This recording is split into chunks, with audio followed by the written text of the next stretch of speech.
and there was this huge circle on the property, and it was a turnstile for cars. But I always wondered, it's kind of stupid. What is it? He called it the 24 elders.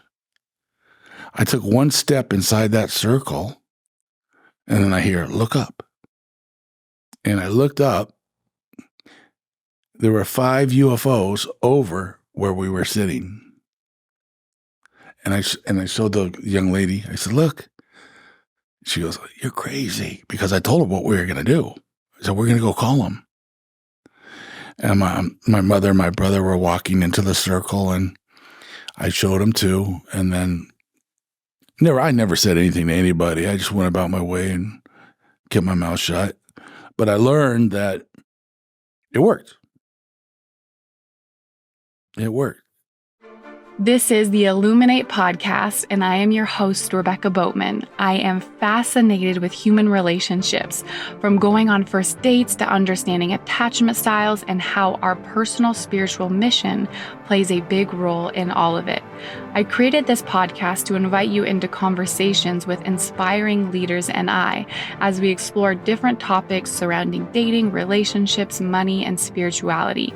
Before we start, make sure to hit subscribe so you don't miss a thing. And my one ask, and a great way that you can contribute to the podcast, is to leave a 5-star review. And now let's jump in. Today's episode is definitely one of my favorites because it is with my dad, Brent Boatman, who is very special to me and so many people. He is wise, incredibly wise, and also a big kid. So with absolutely no filter. And he loves pranking people.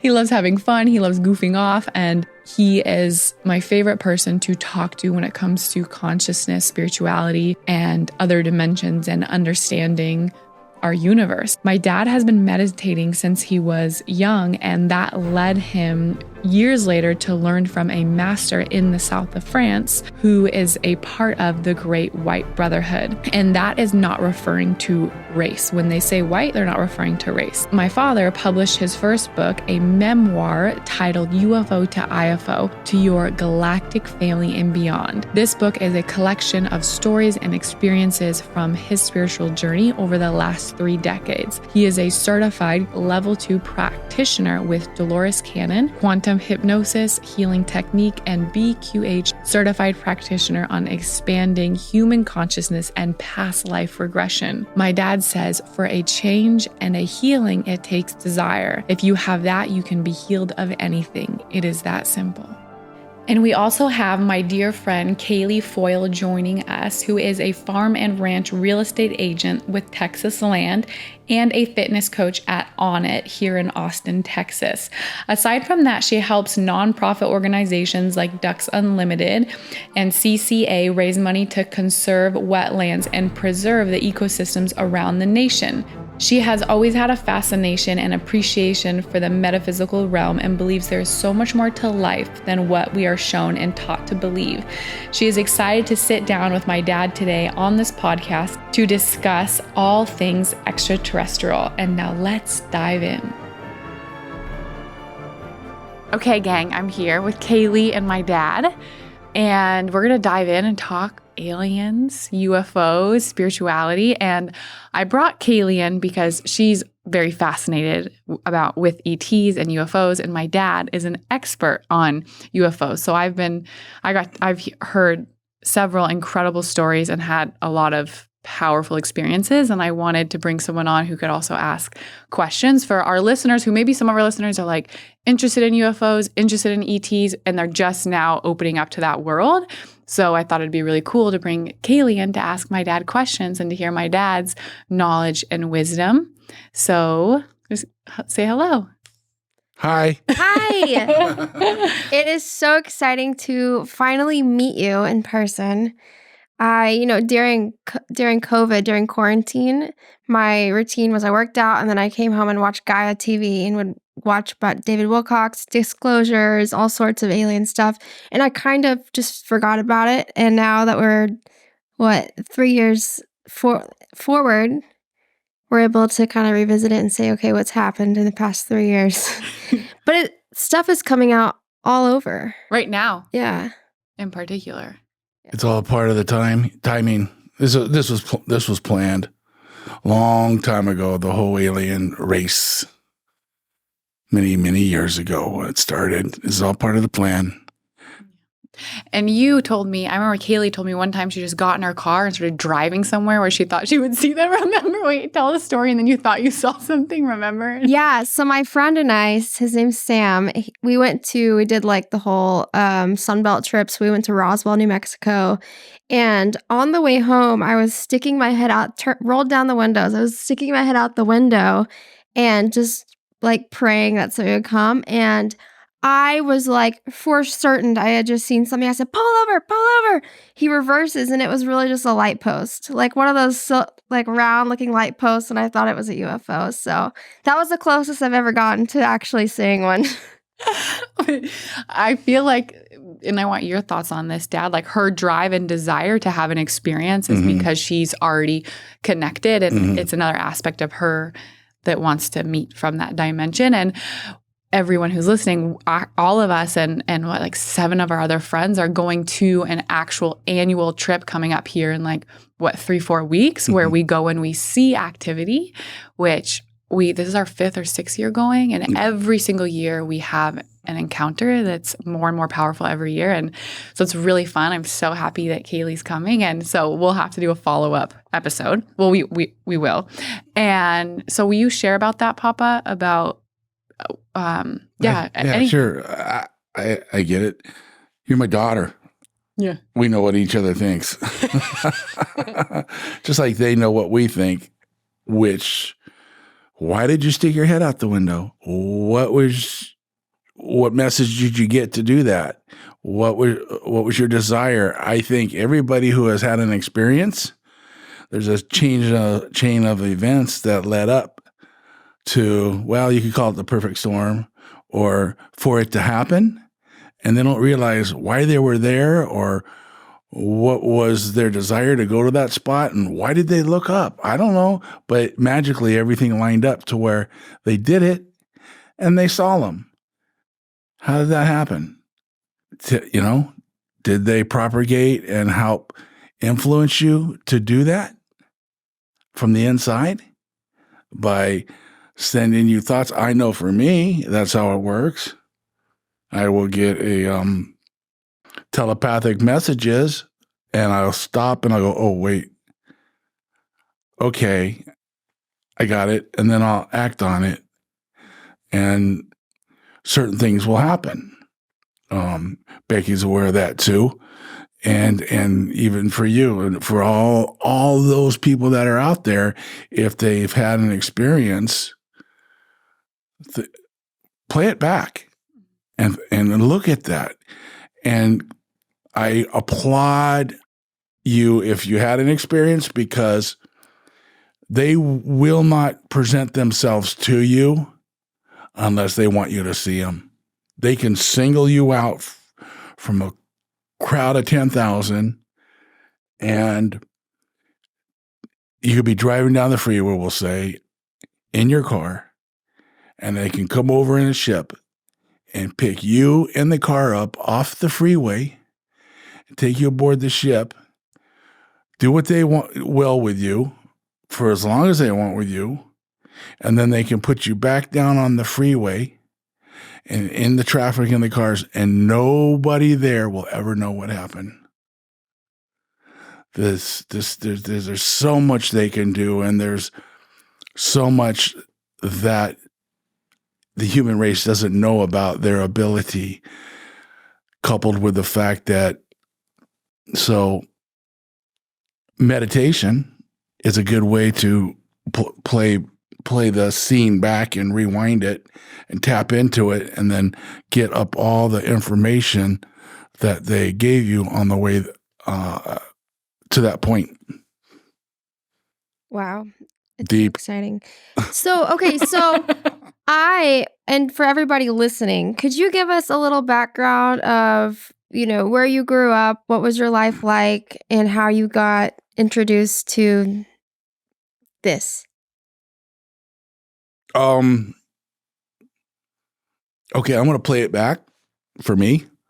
I was 3 years old. sleeping outside. We just got asphalt put in our driveway, and it was still hot, and we wanted to sleep outside on it and put like down blankets and lay on top of the hot asphalt and breathe all that tar in. And 3. I know. and enjoy the warmth of it. And so we were all doing that, and we're looking at the stars. It was just crystal clear night, and my brothers were looking over here, and I'm looking over here, and I could still see it in my memory. I said, "That one's moving." They go, "Oh, you're seeing things." I go, "No, that star is moving." And I'll never forget it. It was right above me, moving around. So at a young age, I was taught to just dismiss those things. Mm-hmm. And I never paid attention to them at all in my life. It wasn't a part of my wheelhouse until I discovered spirituality. I've run out of roads. I've run out of things to do that fulfilled my personality or my body, my mind. So I went to the spiritual life, and that led me, my mother led me to a spiritual teaching by the name of a master, Omram Mikhail Ivanhoff, who had a big, beautiful school in the south of France. And I was in Germany at the time, and I thought I'd go there and see what the school had to teach. Boy, was that ever an awakening. It was. And the spiritual life really started more and more intense. And one day the master gave a lecture that when he was giving his lecture, that they came to him and they said, Master, there's a UFO outside of your window. Look. And he says, I was too busy to pay attention to that stuff. But I looked out my window and it was gone. And he was kind of chuckling. We knew he was fibbing because I've heard of things. But at any rate, he gave the formula. If you want to see them, this is what you do. And he told everybody. And that day after the lecture, I went to go do my job because we all had jobs at the school. And I thought about it. I go, wait a minute. That's what I got to do. So I grabbed a friend and we went up on top of the mountain where we go in the morning to meditate to the sunrise every morning. And I sat down, I closed my eyes. I got real quiet. And then within my consciousness, I did what he said to do. I released a request, a beacon, a frequency. I released it.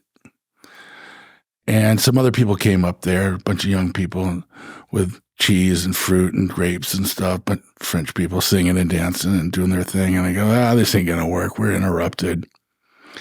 Oh, well, let's go back down the hill and go back to the property. It's getting cold. It's fall. So we go down the hill. We're walking on the property, and there was this huge circle on the property, and it was a turnstile for cars. But I always wondered, it's kind of stupid. What is it? He called it the 24 elders. I took one step inside that circle, and then I hear, look up. And I looked up. There were 5 UFOs over where we were sitting. And I showed the young lady, I said, look. She goes, you're crazy. Because I told her what we were going to do. I said, we're going to go call them.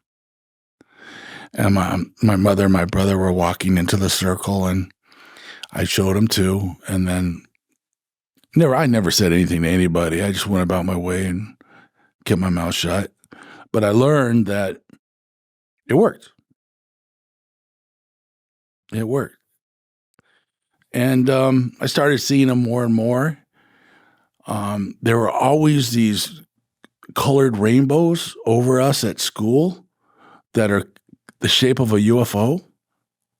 They would be all over the sky. Like orbs? Yeah, but they were bigger, and they were like the colors of the rainbow. And I didn't even know what they were then because I didn't have anybody to introduce me to UFOs or to really say, now this is this race, this is that race, da, da, da.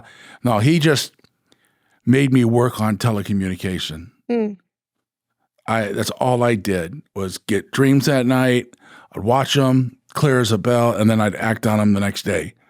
And then I did this every day, and I was honing those skills because, as my mother said, in the future, Brent, you won't have anybody to tell you these things. So you have to learn how to telecommunicate and get the messages on your own. I said, yeah.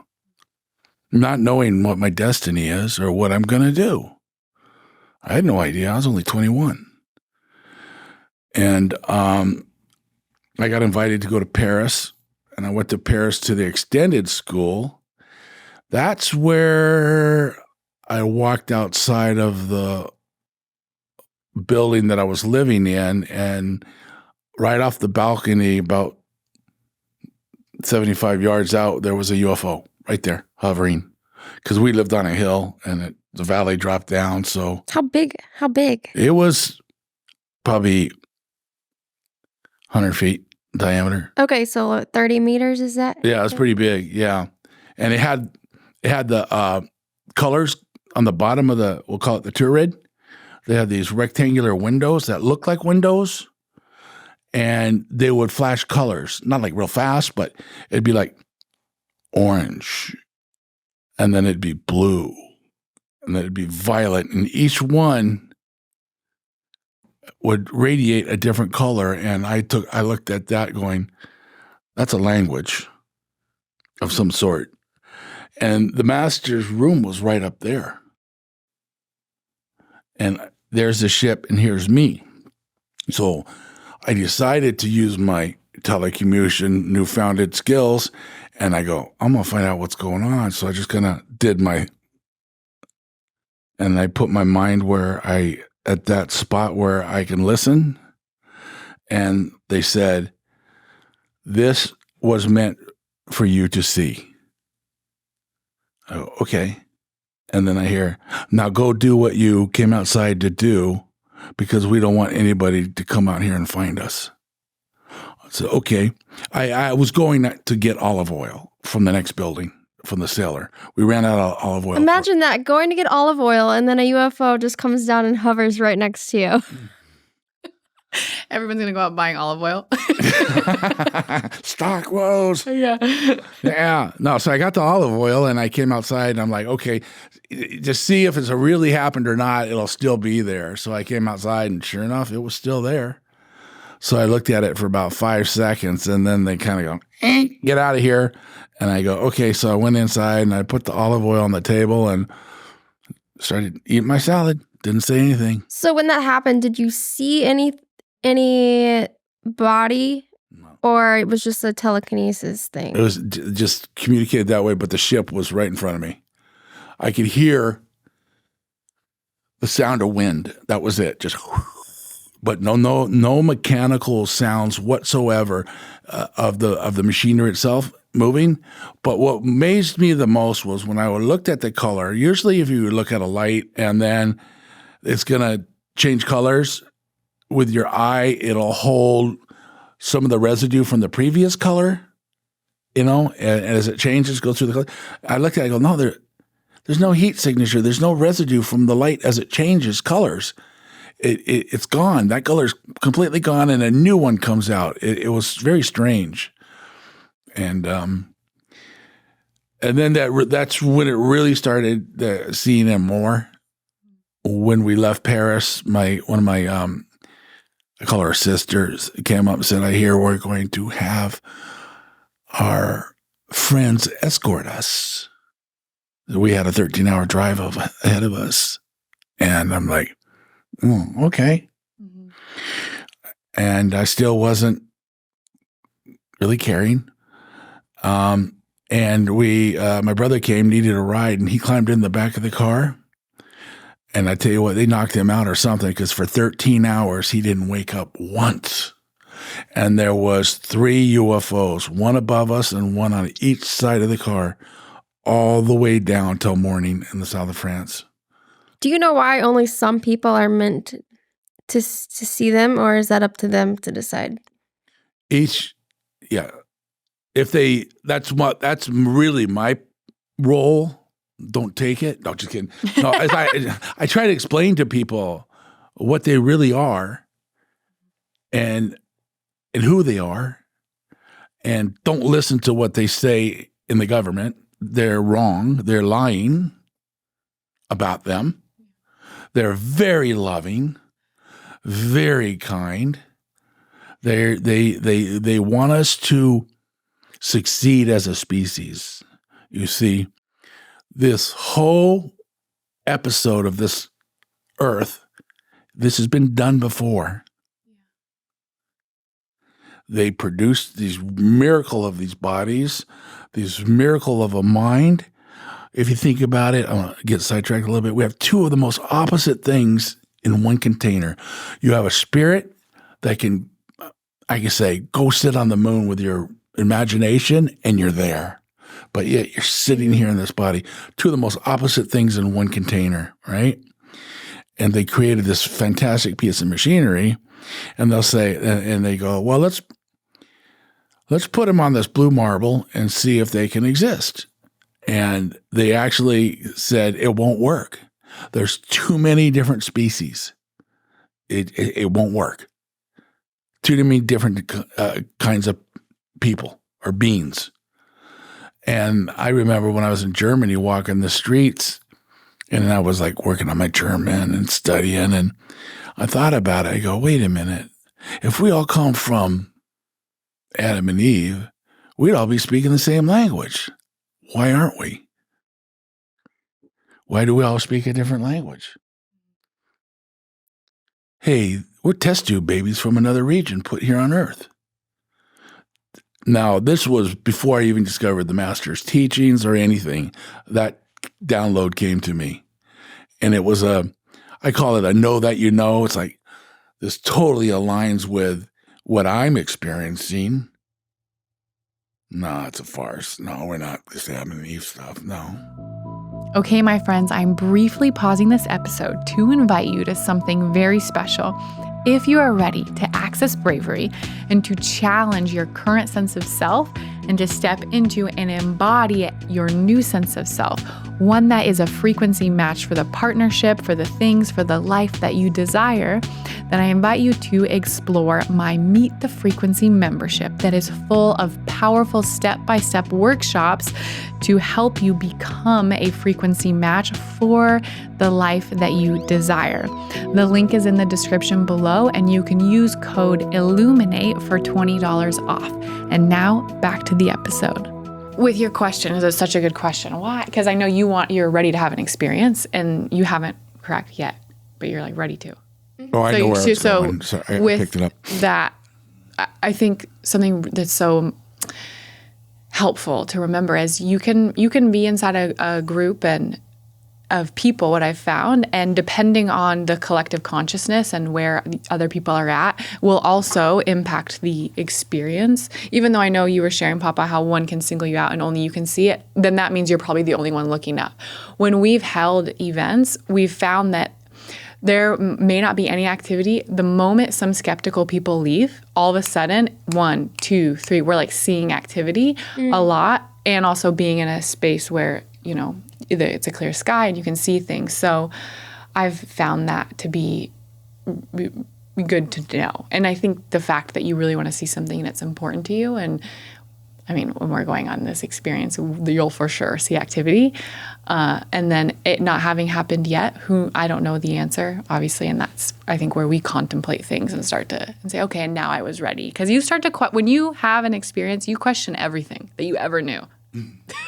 You just can't help it. You're like, everything that you ever thought you just start to, in a good way, though, in a way that feels freeing and liberating, and it just opens your curiosity. I am super curious because there has been so many experiences that I've seen on Gaia because I know there's different galaxies with different species or what have you, but it makes me wonder, I've heard so many different types of stories of the aliens abducting them, impregnating them, like they would come and tell their stories. So a part of me wants to keep an Apple AirTag on me in case they abduct me. so that my boyfriend knows where I'm at just in case. So I do have a little bit of like, I wake up at 3 a.m. and kind of worry. And like, I'm like, oh my gosh, what if I get abducted? Like afraid, a little bit of fear. I have a little bit of fear around it. So I think, trying to let that go and knowing that I'm in a safe place with you guys and not to worry about anything. Because I watched hours and hours of interviews with people that have, saying that they can just come through the wall like a piece of jello moving through the wall. They can just go through hard places and just really, really cool, like bizarre experiences that people have had. And so I like to think about that. Have you ever, what's been your greatest encounter with them? Have you ever gone onto the UFO? Mm-hmm. What is it like in there? It's just this, it was a circular. I'm on the inside, and it kind of goes up like this real smooth, and then like a counter that went all the way around on the inside, but it was real rounded, like it was plastic and somebody heated it up and melted it real smooth. And there was a hole to my right where you put your hand in and you fly the ship, and it takes your consciousness to your fingers and you navigate the ship that way. And I was actually in there doing that. And I'm like looking at my arm, and I'm looking at my feet, and I'm looking at my legs, and all of a sudden, whew, I'm looking at stars. And I go, we just went invisible. Mm. We just went, out. And I remember the feeling. It was almost like a mild electronic / cold feeling that kind of came over my body. And I go, wow, I'm looking at the stars. And there's a screen in front of me that one would think is a window. But what you're really looking at is the inside of the outside. It's a screen, but it's not a window. And you can see everything outside looking at that. And when we went invisible, you could see everything. I mean, my body was gone. I was nothing but consciousness. Feels like the cloak in Harry Potter. They put the cloak on and you can go listen to everything. And no one knows you're there. So that's one time I remember. That was pretty great. And then another one, they asked me if I wanted to know how old I was. And I said, sure.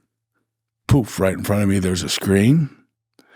And these round circles that were alive with white light, and they were spinning really fast, but yet real slow, and these sparks would come off it. And they were lined up like this, and then there was an arrow going down the middle of it, what looked like an arrow with kind of like a hook on the end, like a spear. And they said, each one of those circles represents 1,000 lives. The line going through the middle is you. 1, 2, 3, 4, 5, 6, 7, 8, 9, 10, 11, 12, 13. Boom, it's gone. Once they knew I caught the information, the image was gone. Wow. That made the hair on my arm stand up. Yeah. Hairy arms? No. Cut. Make a man razor. No, but yeah, no, that was that. That was another one. And there's been quite a few, and some really good ones that actually I validated on Earth, that I was on a ship by my experience of getting information while I'm up there about people. And I'm saying, they never told me that they did that. And so I'm kind of like up there, but down here. So I got both worlds going on. And I go, well, when I wake up, I got to remember this date of this information that I got. Yeah. So then I woke up, I go, okay, I got to write this down. This happened on this night. And I just let it go. 2 weeks later, the person announced what they did. And they went to another city to have done what they wanted done because they wanted nobody in the family to find out. Nobody. So they took all those measures to keep it a secret. But I go, when was that? And they go, blah, blah, blah. Friday. I received that information the Sunday afterwards, what he did on Friday. So that, to me, I go, I already knew that.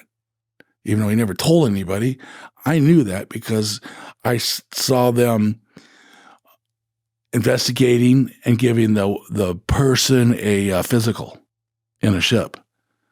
I just got done I was having a physical, and I told the ET, I said, you want me to think this is a dream, don't you? And he's like, I'm not at liberty to say. And I started laughing, and I could see myself laughing, but no sound is coming out. I know I'm laughing, but nothing's coming out. And I says to him, he says, why are you laughing? I go, well, I know it's not a dream by the way you answered my question. And he just went, whoa, smart Alec. And he says, okay, we got to go. I go, yeah, I know. So I hopped down off the table, and I'll never forget him patting me on the back. Big hand. And the feeling that he put on my body, I can only compare it to as your grandfather getting ready to take you fishing or saying goodbye. That love that went into me was just, oh, wow. I love that guy, or whatever he is, But I only saw a small part of his face because they kind of block out the rest. They don't want us to freak out. And so we've noticed that every time we go to this sweet spot where we go, they're grooming us. In your consciousness or in your physical reality, or probably both? Physical reality, when we go somewhere where we're going to go, where we go. Our upcoming trip. Yeah, our upcoming trip. They're grooming us because they will get physically ill if we just, oh my God. They're so empathetic, they'll feel that. And that's too much for them. Mm-hmm. But I really think the reason they come to us is because of my daughter and the loving atmosphere that we create as being friends and being there. They want a part of that. They want to be there too. They can't experience what we can experience. And so they come close to, by osmosis, feed off of our joy and our fun and our happiness and the music and the things we do. And, they're completely clean, no drugs, no alcohol, nothing. And they're like, oh my God, and so they kind of like kids sneaking up to the window. Let's watch them. I feel like in our lifetime, the experiences that we have at this trip that we go to, that will be very common. Like almost like their existence, they're these beings that we get to just witness and encounter. It will be more common and accepted in our lifetime, where we can coexist. I mean, they're already coexisting, but to the point where we can see them like we do at these trips, but where we're like, oh, like there's like this loving exchange. And I want to circle back to what Kailee mentioned about the fear, because I'm sure there's people who are listening, and I know for some of my close friends that is present as well. And I feel I haven't watched a ton of interviews, and now I'll listen to Matthias's stuff. I love his work, but my only experience was from my dad teaching me and then taking me when I was mid-20s to go meet them. And then ever since I've had several encounters that are nothing but heart opening, nothing but where I would bawl like a baby, where it's like, oh my gosh, like you're here. They feel like angels who are hearing your prayers and they're watching over you. They feel like protectors. So when I hear people say like, oh, I'm scared, I'm always like, really? Like, tell me more. So I think it's good that you mentioned from some interviews and stuff, because there is a level of like, I'll see certain documentaries and they're painted as these almost like they are something to be afraid of, which so that is a lot of people's experience, which I find fascinating. And I feel grateful to hear that and say, oh, well, really? And to also be able to offer just a possibility of, oh, wait, like you can actually just breathe through that fear and that programming and have a beautiful encounter. And not only that, but they actually have the ability to plant information with you, high frequency information. If you think about books or Barnes and Noble or everything that we see, it's information that comes from somewhere. And then knowing, it was after our last experience that I became obsessed with forgiveness, and forgiveness being a very powerful frequency. And I thought that was so beautiful, how there's light information they can leave with you, and then it sifts into your consciousness and is a part of your expression. So yeah, I'm wanting to fan the flames of letting people, anyone who does also have fear of like, oh wait, like what if they're this angelic presence, these beautiful beings that have nothing but the highest good for all that they're wanting to help support us with. And I would love for you to talk about that too, Papa. Yeah, that's a great topic to break through on, because the fear is really a human experience. Mm-hmm. I learned from a woman when I was in Florida. I was in my second level of what they call QHHT training by the great teacher Dolores Cannons. I was going to become a practitioner, and I sat in the very back. And the girl about four people over said, "I saw a UFO last night," and I just go, "I'm not surprised," you know. And so I just went about my business. And then the girl in the very front came up to me and started talking to me about the experience she had that night about aliens. She said, they were in my room and I was freaking out and I was so afraid, and they're doing this and this and this and blah, blah, blah, blah. And she just like was freaking out. And so I just like, why are you telling me this? And so anyhow, I spoke into it about it and broke it down. And then she decided to stay in school. She was going to quit. It was just too much for her. Well, fast forward, she came to the realization, and I can say this very humbly, she said, I realized why that happened. Because as she says, as I got to know you, they wanted me to be able to come up to your level, where you're at, and have an understanding about it. Before, everything that blocked me was my human experience. And so they just kind of fast-tracked me, because in my book, you'll hear her name a lot. She's a big part of the whole picture, who she really is and her gifts. The Teresa? Teresa, yeah. And she exposed that to me and let me really realize how much that fear was a human experience that she felt, you know. And they're afraid of us. They are.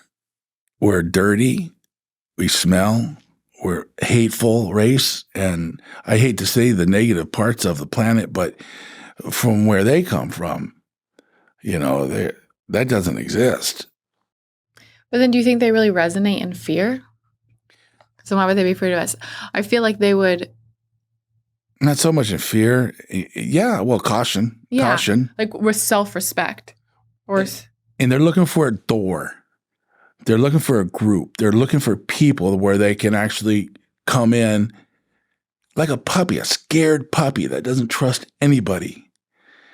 And just wanting to be a part and come out of that cage and play with all the other dogs. I watch Lucky Dog. Movie. But they want to come out, and so they're looking for a group. They're looking for people that they can do that with. And if you look around, like a lot of great spiritual organizations, they know about it. It's a part of their wheelhouse, their circle. That's why in the background of a lot of the paintings of Jesus, there's a UFO in the sky. You know, because you know they want to vibrate with that frequency. They want to walk amongst us, and they're going to. If there's going to be any nuclear war, they're going to stop it. They won't let it happen. This is not our planet. We have no right to destroy it. And they're coming out more and more because, on one level, the animosity and the hatred and the fighting is growing, so therefore they're starting to be so more prevalent. You're coming out more and more and more. Mm-hmm. Because like I was saying, where I forgot where we were, here we are trying this whole thing again to learn to be a human race and get along with each other and not fight. And they don't want us to destroy this place. And if it gets to that, they'll stop it, because the last planet we were on, we destroyed it. And this is what I came up with. And this was this was a download from them, that this is just an experience that we're reliving, right? The proof is, where does deja vu come from? You get that feeling of deja vu. Where'd that come from? It comes from you being a part of the experience thousands of years ago and before. And now we're reliving it again. And a lot of people like yourself and my daughter and a lot of her tribe, these were all starseeds that came here to help this movement. One of my favorite questions, I just think it's funny. He said, "What do they sound like?" And you can say your joke too.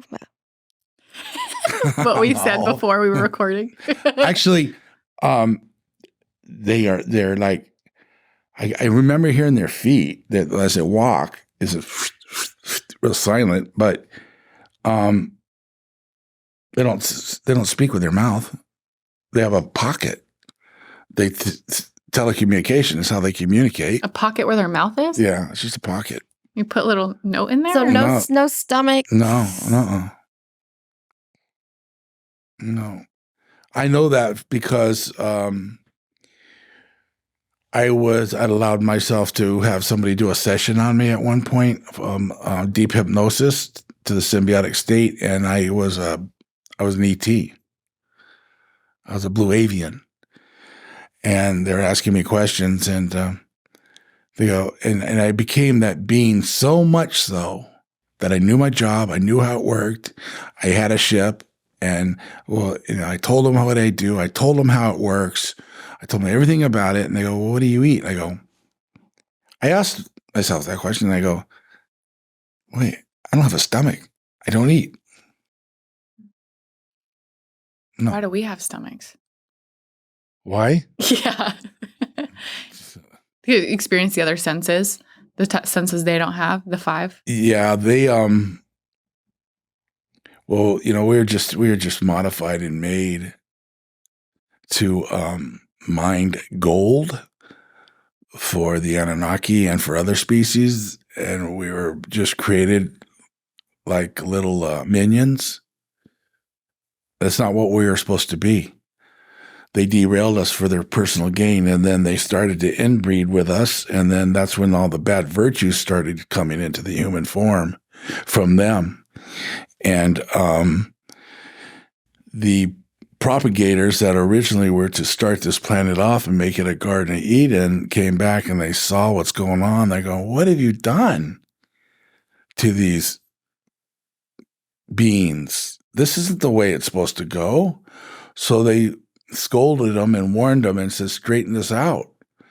And they left, and since there's no time, they're gone for 10,000 years or whatever, and they go, "Well, they're out of here. Let's keep hustle, get the gold," because they needed the gold to grind up and put in their atmosphere so they could breathe, or in their equipment or something like that. Well, eventually they came back again, and they saw what's going on, and they said, "You know what? You're going off planet. Pack up. You're out of here. You've destroyed this Earth." That was about 2012 in there. And they kicked them off planet, but they didn't leave. A lot of them went underground and hid somewhere in Area 51 underground. And a lot of them are hiding, and some of them left. Now the blue avians then have surrounded the planet to not allow anybody in or anybody out while we go through this purification, so we don't destroy this beautiful body and this Earth. I watch the skies a lot, right? Because what happens up there tells me what's going to go on down here. As above, so below. It's the way it is. And one night I was watching, and I saw 5 UFOs come and get in a V-shaped tactical formation and then take off like they were scared. And then I saw four. I think it was four. It was an odd number because they didn't make it even tactical formation. Come in right behind them, bigger, and take off after him. I go, oh, there's a fight going on. Spiritual warfare. Yeah, they're after him. And I've seen them fight too. It's over. Nanoseconds. Both ships destroyed. I mean, it's crazy. And you expect to hear something, but you don't because it's so far away. So you excited to see them? Yeah, I am. How often do you see UFOs now? Like currently? Every night.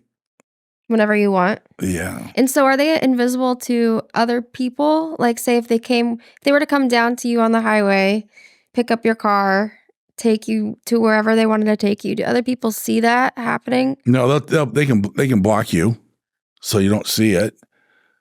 They can block that out. Well, we had an experience. So she's asking if other people will see it. No. If they don't want and you to won't. We had one of our best friends who you're going to meet, which I'm really excited, where she had lost like 5-7 hours in time. And there was all these lights in the sky. And then all of a sudden she was supposed to be at her mom's house at a certain time. And she showed up like way past midnight. And her mom's like, what the hell? I had to put dinner away and everything. She's like, I swear we were just driving. And she was like telling her mom, there's these lights in the sky, these lights in the sky. And her mom's like, whatever. The next day it was in the paper and they lost 5 hours of time. So it's interesting how I guess they could make it where I'm sure that you're replaced back in time, but they actually lost time. You can be walking in the forest and they will take you and they can bring you right back to where the next step you take, you're right back to where you were and you will never know you've been gone for 2 weeks. What's the purpose of that if you have no recollection of it? Well, they work on you and they do what they need to do. And then they because they're not allowed to interfere on a conscious level. They're not allowed to. So you have to be unconscious. Yeah, they're not allowed to. They can work on you from the inside, but it's kind of like the law of one. They're not allowed to influence you or manipulate you on your conscious level. When a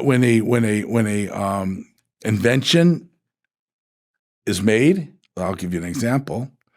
How is it that 3 different people from different parts of the world are working on the same thing and they don't know each other? Like telephones aren't even invented yet, or the internet wasn't, but they're both trying to build the same thing. Because what they do is they will release the data into the universe, and if you're able to tap into it and get it, you can. I mean, I have countless inventions that I've picked up on, and I just think, yeah, whatever, I blow them off. But later on, I see somebody, I had one not too long ago, and then 3 weeks later, I saw it on TV. The guy invented it. I go, that's the same one I had. You know, so even everybody who finds a niche and fulfills it, they've had the same inspiration from somewhere. Mm-hmm. When you say they take you out for 2 weeks and then put you back and they're working on you, what exactly are they working on? Giving you this information, or it could be all sorts of different things? All sorts of different things. When I was in Paris, I'll never forget this. I didn't understand why, but somebody was abducted for 2 weeks while I was there. I never told you that.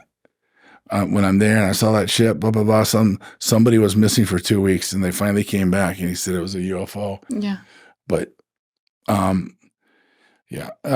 No, they like, look at my case. I'm going to have to use myself as a reference. When I was with the master, there was nobody telling me what the UFO is, what it does, anything like that. Nobody. Because they knew enough to know that they can just tell me when they want. When you're ready. When I'm ready, and it will unfold. Mm-hmm. And that's pretty much how it's gone. Having a clear mind helps, and you can gather the information. And when it comes to you, and knowing the difference between your thoughts and their information mm-hmm. helps a lot. Knowing the difference, and I try to show people that and teach them. This is how you know the difference. Meditation is a good form of tapping into the information, because in order to meditate, you have to stop the intellect. Mm-hmm. And go up and stop it. That's saying no to the physical body. That's saying no to this earth. That's saying no to your existence. And you write up in your frequency, and then you can join with their frequency. And that's when they can give you the information. And you know it. Wow. One question. Why do you think the U.S. government has suppressed the existence of UFOs for so long? Because they don't have any power or control over them. And if we knew that, we wouldn't respect them, and they wouldn't be allowed to manipulate us with fear. Why do you think we've allowed ourselves to be manipulated by fear? In 1983, when I went to a class, and the teacher was an older man who was an espionage agent during the Cold War, and he said he just had to get it off his chest kind of scenario, and started talking about the Russians and the Americans. The reason they never have gone to war at each other is because they're both afraid of a third party, UFOs. And to this day, it's true. I mean, our government, they go out in their airplanes and they do tactical information, and then they've got to go meet at point zero in the atmosphere, the airplanes, and there's a UFO there just toying with them. And then the pilot said 5 minutes before we left to go to point zero, the UFO took off.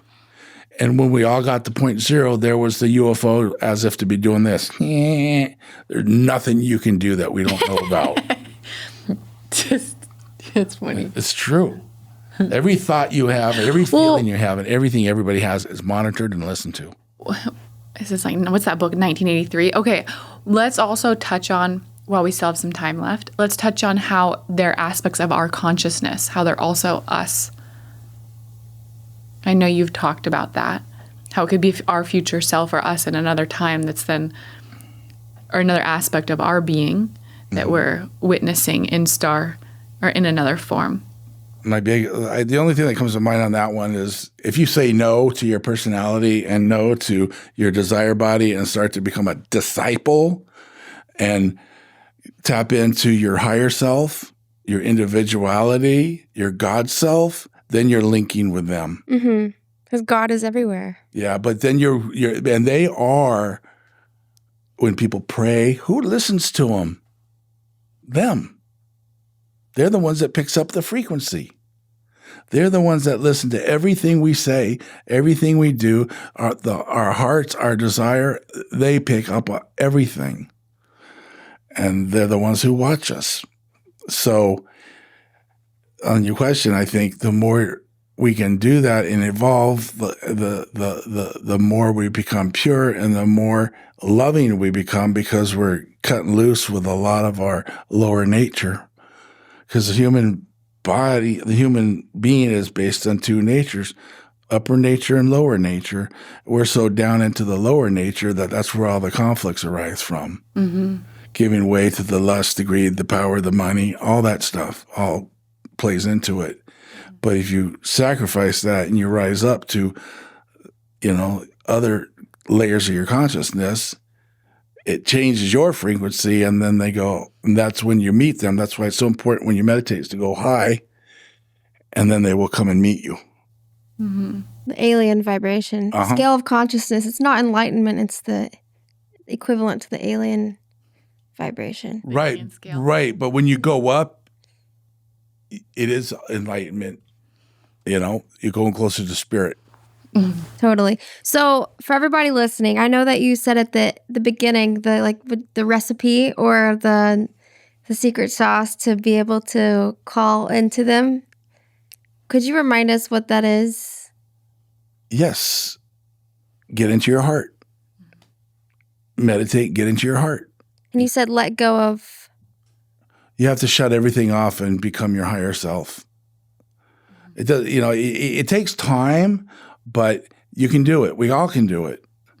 You just sit there and be quiet and calm your mind. I ended up doing a drawing which comes to mind about the different layers you go through as you climb higher within yourself and you get to that frequency. But that's really what it is. It's just still, quiet in your heart. Get into that space. I had a group once, real quick. They I was teaching them to meditate, and then they wanted to see UFOs. So we went, I said, pick the time, pick the date, let's go. We went somewhere, we meditated, we came outside. There was a UFO coming right overhead, but what was even bigger was a portal opened up right in front of us, and a monster ship came through and just hovered right above us and took off. Case in point, they created the frequency for that experience to happen. And that's the two of them go together. That's what they respond to. And when we do shows, I go around doing examples and shows for a small fee. No, pay for expenses, right? But I get people to do that. And then as a byproduct, when they come over, the energy that they send down to the people is phenomenal. That one guy that was just here, he said, man, I haven't been able to sleep for 2 days. He flew in to come to have an experience from where? Is somewhere in California? Or where was he? He was too... LA. Yeah. Yeah. And now, since we're going on our trip soon, you can start sending like to your...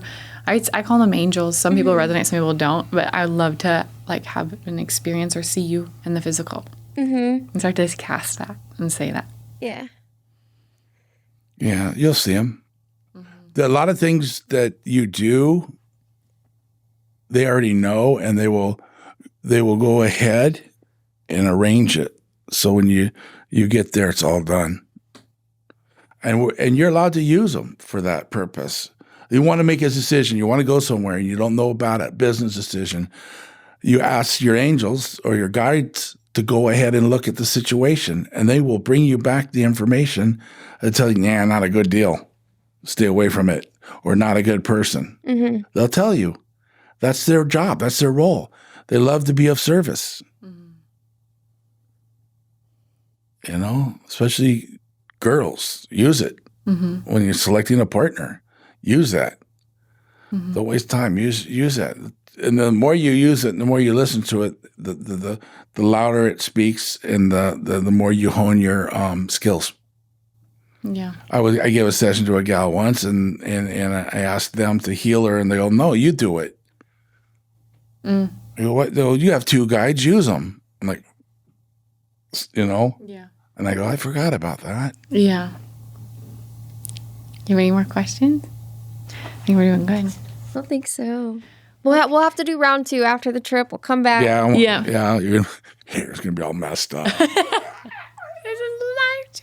Look at this tat I got. Yeah, tattoo of the ships.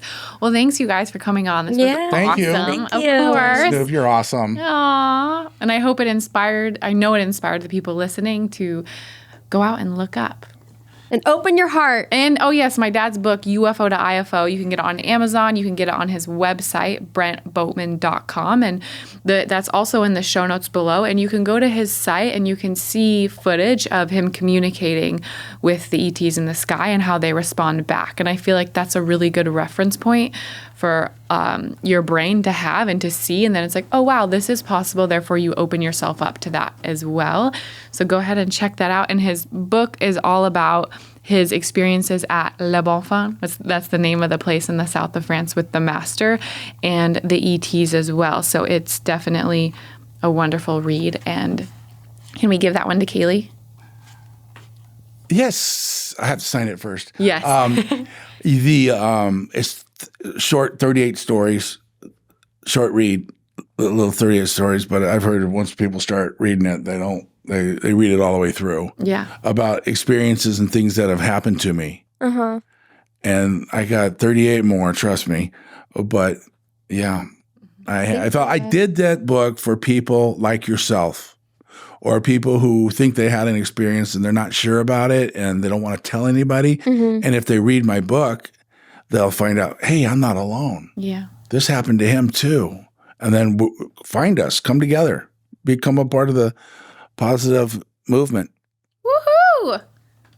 And for anyone in Texas that is going to buy a ranch or a house, Kailee's your girl. Oh, yeah. Look at that. Yes. A link to her, your website or your Instagram is in the show notes so you can find Kailee. Yep. And she also posts a lot of fun, inspiring fitness content. I met Kailee because she was my trainer in Austin at On It when I first moved here. That's how we met and then became good friends, roommates at one point, and now really good friends. So she is your person for all real estate needs. So go ahead and find her there. Yeah. Thanks, you guys. Can I say one more thing? Yeah. We'll be doing a Skywatch if you want to check it out. In Austin? Yeah, in Austin, Texas. Woo! I'll be doing a Skywatch. I love it. Good job, And Pete. I promise you will leave a believer. Mm-hmm. Yeah. I can promise that. I hope you enjoyed the episode, and you can find a ton more free tips on my Instagram under Rebecca Boatman. If you are curious about my online membership and community, you can click the link that is in the description and see the page that explains everything you get to support you on your journey to attracting and building a healthy relationship. And I hope to see you inside.